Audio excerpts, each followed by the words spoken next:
desain manusia itu seperti ini, yin yang. Sebaik-baiknya orang ada potensi jahat dalam dirinya yang belum terstimulasi. Sejahat-jahatnya orang ada kebaikan di dalam dirinya. Yang ini kalau kita sentuh terus ini mau besar.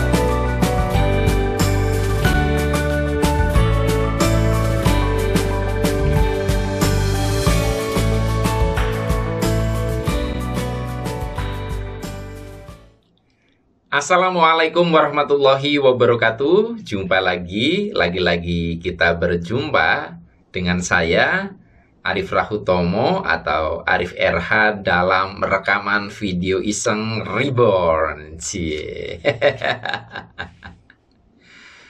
Ya teman-teman, dalam video kali ini saya mau membahas tentang membesarkan dan menguatkan otot finansial, membesarkan dan menguatkan otot finansial.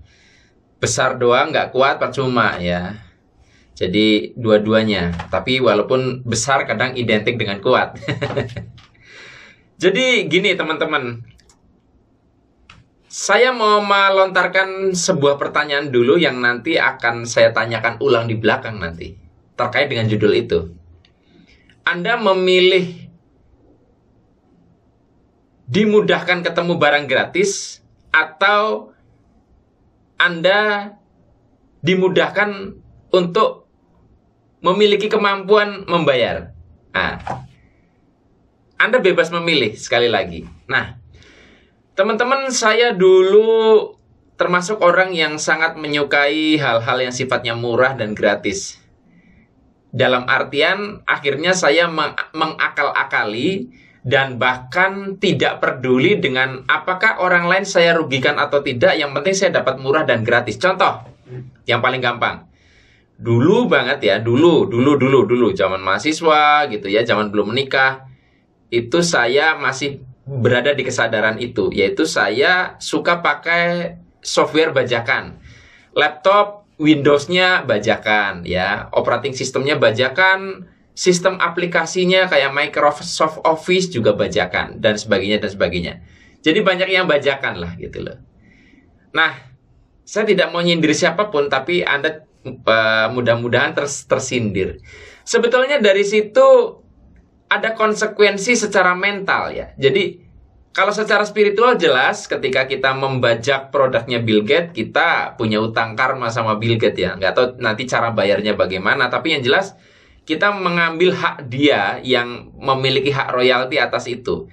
Nah, sementara dampak secara mentalnya adalah kita ini akhirnya ototnya kecil karena kita membiasakan untuk mendapatkan sesuatu dengan yang murah, gratis, seperti itu. Lanjutan dari karena dampak spiritual dan mental seperti tadi, maka semesta pun merespon, menganggap memang kita ada di level itu. Wah, misalnya nih, saat itu Arif RH tuh mampunya cuma ngangkat beban 5 kg.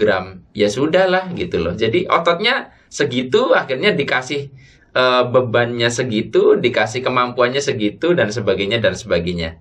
Tidak diberikan satu hal yang lebih dari itu. Nah, sampai suatu ketika, ini ada dua momen ya. Saya ketemu dengan beberapa orang yang dia ngomong bahwa sejak ini saya ambil sebagai contoh ya.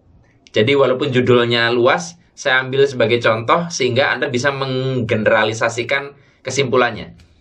Kembali ke cerita tadi. Dia mengatakan bahwa semenjak dia mengurangi, ya kalau menghindari total agak susah ya. Mengurangi untuk menggunakan produk-produk bajakan. Ya, misalnya dia menggunakan Windows-nya original, menggunakan Microsoft Office-nya original dan sebagainya. Itu pendapatan dia, kemampuan dia untuk menghasilkan uang itu jadi naik. Oh, masa sih gitu loh. Nah, akhirnya karena tertarik dengan iming-iming itu, saya mencoba dan terasa ketika pertama kali waktu itu beli Windows original, mahal juga ya, 1 juta waktu itu. Saya masih ingat Windows apa ya, Windows 7 apa Windows berapa. Di saat itu ya, wah mahal juga karena biasanya saya dapat nggak bayar kan, saya tinggal cari crack-crackan gitu ya, serial numbernya, masukkan, matikan mode update-nya sehingga ya bisa jalan normal gitu loh. Kalau kedetek update ya saya bisa hilangkan deteksi tersebut. Karena saya juga mantan dari guru kursus komputer. Jadi saya tahu kayak gitu. Itu saya coba lakukan gitu ya, beli produk-produk yang tadinya bajakan saya bayar, Microsoft Office juga saya bayar waktu itu. Kerasa berat di awal.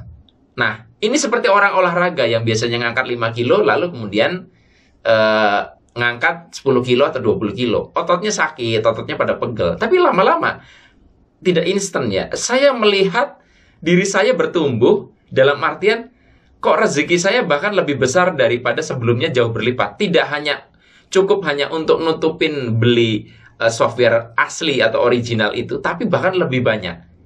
Jadi, secara spiritual saya akhirnya tidak zalim kepada si pembuat software. Saya pun bisa menghidupi saya lebih layak. Nah, waktu itu saya masih pakainya Windows. Tetapi penyakit dari pengguna Windows kan banyak banget kesempatan untuk ngoprek, kesempatan untuk main-main. Ya, akhirnya tetap kadang masih main cheat ya, cheat. Kadang masih bajak ini, bajak itu masih ya. Nah, sampai suatu ketika saya ketemu seseorang juga yang mirip mengatakan seperti yang mengubah saya akhirnya jadi membeli produk software original. Kali ini dia mengatakan, cobalah kamu menggunakan laptop dengan merek ini. Ya, tahu ya, ini Apple. Saya bilang, saya sebenarnya sudah tahu, tapi itu kayaknya merek itu cuman banyak gengsinya. Ya, gengsinya memang ya jelas ada. Tetapi setelah saya menggunakan produk-produk dari Apple katanya, ada satu hal yang dilatih di situ, karena semua di Apple tuh bayar. Ya, jadi kalau Anda pakai produk Apple itu ada yang gratis ya, tapi banyak yang bayar. Kita kudu bayar, itu kudu beli. Nah, kalau misalkan handphone di Android kan banyak gratisnya ya. Anda pakai iPhone tuh banyak bayarnya. Nah, dengan semangat saya, saya akan menggunakan produk Apple, dan pertama kali saya membeli ini. Waktu itu tahun berapa ya? Ini MacBook Pro Retina display. Jadi di store-nya saat itu ini adalah paling mahal. Di toko itu saya beli. Waktu itu udah berapa tahun ini, udah lama banget. Waktu itu saya beli itu harganya 22 juta atau 25 juta, saya lupa. Pokoknya harganya segitu ini. Itu ketika beli rasanya Masya Allah berat sekali ya. Berat sekali. Tapi saya mempercayai orang yang ngomong ini bahwa ketika kamu menggunakan produk Apple, kamu akan dilatih untuk membayar atas hak orang lain. Oke lah. Tapi berat banget rasanya waktu itu. Biasa beli laptop 10 juta sudah bagus banget ya. Terus jadi harga segitu. Nah, betul juga akhirnya di dalam itu ya, di dalam sistem Apple, kita dididik untuk menghargai karya orang. Menghargai karya orang, menghargai hasil ciptaan orang dan sebagainya. Dan seterusnya, dan akhirnya saya merasakan peningkatan pemasukan yang luar biasa. Contohnya begini deh. Dulu perusahaan itu membayar saya sekian puluh juta rupiah. Ya, katakanlah. Nah, ketika saya mulai melatih diri untuk apa-apa bayar ya, tidak yang enteng-enteng kayak gitu dengan produk-produk Apple, bayaran saya naik jauh ya, sampai beberapa perusahaan yang ngundang saya, ketika ngundang saya lagi, bayarannya sekarang mahal katanya. Tapi akhirnya ngundang juga. Nah, dulu saya ketika menetapkan bayaran segitu, itu banyak yang nggak mau. Ketika saya berubah cara hidup untuk berani membayar hal-hal yang kayak contohnya tadi, saya membayar software yang lebih mahal dan sebagainya, mengurangi untuk cheat ya, mengurangi untuk bajak-membajak. Orang lain pun berani membayar saya mahal, yang dulunya mereka nggak berani membayar saya segitu. Jadi akhirnya kita lihat bahwa bagaimana kita memperlakukan orang lain itu akan menentukan arah bagaimana orang lain memperlakukan kita. Nah, akhirnya keterusan sampai sekarang saya pun jujur aja ini pakai iPhone Pro 12, iPhone 12 Pro Max ini. Ya. Ini harganya berapa ya? 28 juta ini. Nah, Kalau Anda melihat dari contoh ini ya, sebenarnya kan yang saya ceritakan ini kita bisa lihat bahwa kalau Anda memandangnya selama ini bahwa ini sebuah gengsi dan sebagainya, itu hanya penglihatan orang yang di luar sana. Ketika Anda masuk ke dalam situ, akan ada satu pembelajaran yang berbeda. Dalam kasus ini, saya mencontohkan ini sebagai contoh bagaimana melatih otot finansial. Nah, repotnya adalah mengedukasi tentang bagaimana melatih otot finansial ini supaya besar dan kuat. Ini sulit banget kepada orang yang wataknya miskin. Coba ya, nanti dilihat, nanti akan ada respon di dalam bawah sadar Anda, di perasaan Anda, atau mungkin ada yang komen ketika saya tadi menunjukkan barang-barang tadi, saya cerita harganya, akan ada, pamer, waduh, mahal gitu ya. Nanti akan reaksinya beda-beda, ya. Aduh, mendingan, muncul mendang-mending. Itu akan nabrak itu. Jadi saya memberikan value bahwa saya mendapatkan pelajaran tentang bagaimana kita melatih otot finansial loh di sini. Tapi ketika sampai kepada orang yang masih mental miskin, itu sulit sekali. Dan kalau Anda merasakan seperti itu, misalkan ada ya, saya pun pernah berada di situ.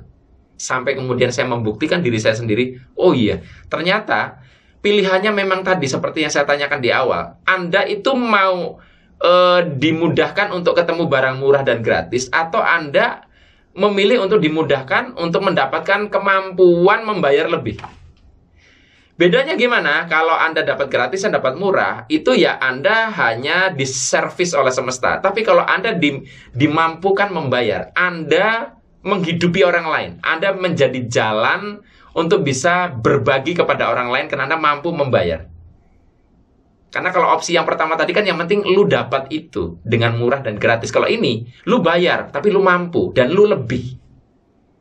Nah, orang yang mentalnya miskin itu nggak berpikir tentang masalah dimampukan itu.